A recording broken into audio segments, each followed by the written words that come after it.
During the later stages of his marriage to Princess Diana, Charles's temper was sometimes sorely tried. On one particular night in April 1988, they were to attend a state banquet held in honor of King Olav V of Norway.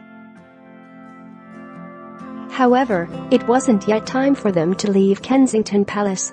Inspector Ken Wharf, overseeing the couple's security, noticed that Diana was in an impatient mood, tutting loudly and tapping her feet.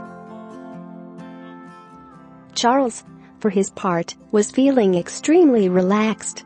He knew that on state occasions, members of the royal family arrive at their destination in reverse order of rank. "It may sound a little absurd," Wharf told me, "but state banquets are when the business of royalty becomes very serious indeed." Diana did not quite see it like that. As far as she was concerned, a state banquet was just an irritation. She asked Wharf if she could head off early. Share this article. The Scotland Yard officer explained that she couldn't yet leave because Princess Anne had got stuck in traffic. Diana snapped back, "Ken, I know all about their bloody orders. I want to go now." At this point, Charles appeared, tugging on his cuffs in a slightly nervous manner. He clearly sensed an impending tantrum from his wife. "Are we ready to go, Ken?" he asked. There was a stony silence as the policeman again said it was not their slot yet. "Have I got time for another martini, then?" the prince asked politely. Wharf, finding the situation and the prince amusing, did his best not to laugh. It struck him as all rather absurd. The frost emanating from Diana became icier towards her policeman. "Is anything the matter?" the prince asked, not directing his question to anyone in particular. Diana was spoiling for a fight, and he sensed it. "Well, Charles, there is, actually. I want to go now. I don't want to hang around here." "Why can't we go now, Diana?" Charles replied reasonably. "You know the system.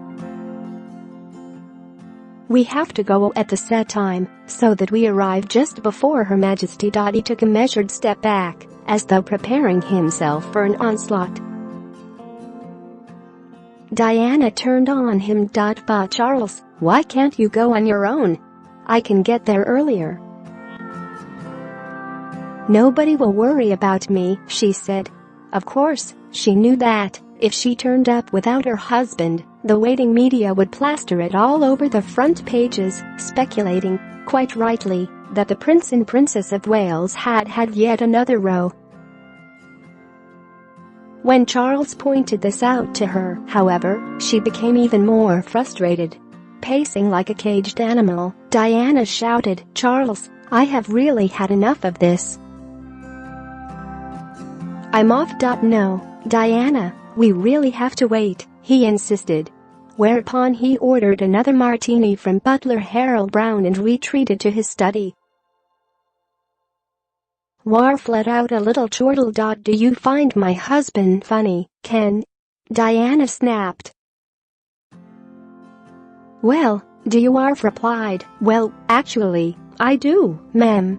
I think he has a great sense of humor.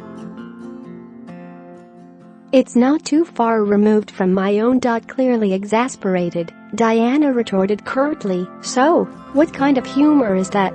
For the rest of that night she said not one word to Wharf. It was an amusing incident, but also a telling one. It demonstrated the extent to which the royal relationship had soured, and how difficult it could be for anyone caught in the crossfire.